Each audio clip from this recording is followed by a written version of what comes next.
ತಾಲೂಕಿನ ಹರಿಹರಪುರದಲ್ಲಿ ಬುಧವಾರ ಸಂಜೆ ಒಂದು ಬೆಂಕಿ ಅನಾಹುತ ಘಟನೆ ನಡೆದಿತ್ತು.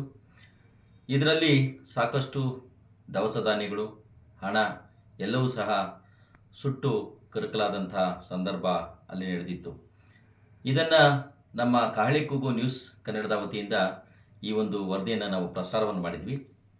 ಪ್ರಸಾರವಾದ ನಂತರ ಈ ಒಂದು ಏನು ನಮ್ಮ ಕಹಳೆ ಕೂಗು ಸುದ್ದಿಯನ್ನು ನೋಡಿದಂಥ ಅಧಿಕಾರಿಗಳು ತಕ್ಷಣ ಎಚ್ಚೆತ್ತುಕೊಂಡು ಸ್ಥಳಕ್ಕೆ ಭೇಟಿ ನೀಡಿ ಅಲ್ಲಿರ್ತಕ್ಕಂಥ ಕುಟುಂಬ ವರ್ಗಕ್ಕೆ ಸಾಂತ್ವನವನ್ನು ಹೇಳಿ ಪರಿಹಾರವನ್ನು ಸರ್ಕಾರದಿಂದ ಒದಗಿಸ್ಕೊಡ್ತೀವಿ ಅಂತ ಹೇಳಿ ಅಲ್ಲಿರ್ತಕ್ಕಂಥ ಅಧಿಕಾರಿಗಳು ಅಂದರೆ ಪಾವಗಡ ತಾಲೂಕಿನ ತಾಲೂಕು ಆಡಳಿತ ಸ್ಥಳಕ್ಕೆ ಭೇಟಿ ನೀಡಿ ಆ ಕುಟುಂಬಕ್ಕೆ ಸಾಂತ್ವನವನ್ನು ಹೇಳಿದೆ. ಆ ತಾಲೂಕು ಆಡಳಿತದ ಎಲ್ಲರಿಗೂ ಸಹ ನಮ್ಮ ಕಹಳೆ ಕೂಗು ನ್ಯೂಸ್ ಕನ್ನಡದ ವತಿಯಿಂದ ಧನ್ಯವಾದಗಳನ್ನು ಸಲ್ಲಿಸ್ತಾ ಇದ್ದೇವೆ.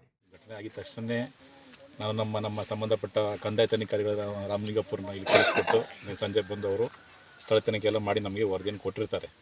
ವರದಿ ಮೇಲೆ ನಾನು ಮೇಲಧಿಕಾರಿಗಳು ಸಹ ವರದಿಯನ್ನು ಸಲ್ಲಿಸಿರ್ತೇನೆ. ತದನಂತರ ಈಗ ಅವರಿಗೆ ಅವರು ಏನು ಗುಡಿಸಲಿತ್ತು ಎಲ್ಲ ಸಹ ಸುಟ್ಟು ಭಸ್ಮವಾಗಿದೆ, ಅವರಿಗೆ ಏನೂ ಸಹ ಉಳಿದಿಲ್ಲ.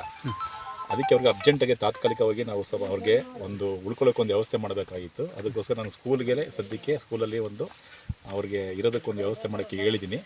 ಈಗ ಅಲ್ಲಿ ಕರೆಂಟ್ ಏನೂ ಇಲ್ಲ ಅಂತಾರೆ, ಕರೆಂಟ್ ವ್ಯವಸ್ಥೆ ಮಾಡೋಕ್ಕೂ ಸಹ ನಾನು ಸಂಬಂಧಪಟ್ಟ ಪಿ ಡಿ ವರ್ಗರ ಸೂಚನೆ ಕೊಟ್ಟಿದ್ದೀನಿ. ಸ್ವಲ್ಪ ಅವರಿಗೆ ರೇಷನ್ ಸಹ ನಾವು ತಂದು ಕೊಡ್ತಾಯಿದ್ದೀವಿ. ಜೊತೆಯಲ್ಲಿ ಅವ್ರಿಗೆ ಸ್ವಲ್ಪ ಬಟ್ಟೆಗಳು ಎಲ್ಲ ಕೊಡೋಕ್ಕೆ ಹೇಳಿದ್ದೀನಿ. ಈಗ ನಂತರ ಫಸ್ಟ್ ಅವರಿಗೆ ಸ್ಕೂಲಲ್ಲಿ ಎಷ್ಟೇ ಆಗಲಿ ಸ್ವಲ್ಪ ಅವ್ರದ್ದು ಜೀವನ ಸುಧಾರಿಸ್ಕೊಳ್ಳಿ. ಜೊತೆಯಲ್ಲಿ ಈಗ ಅವಲೇ ನಾನು ಸಂಬಂಧಪಟ್ಟ ಹತ್ರ ನೆನ್ನೆ ಬೆಳಗ್ಗೆ ಮಾತಾಡಿ ಎಲ್ಲ ಹೇಳಿದ್ದೀನಿ.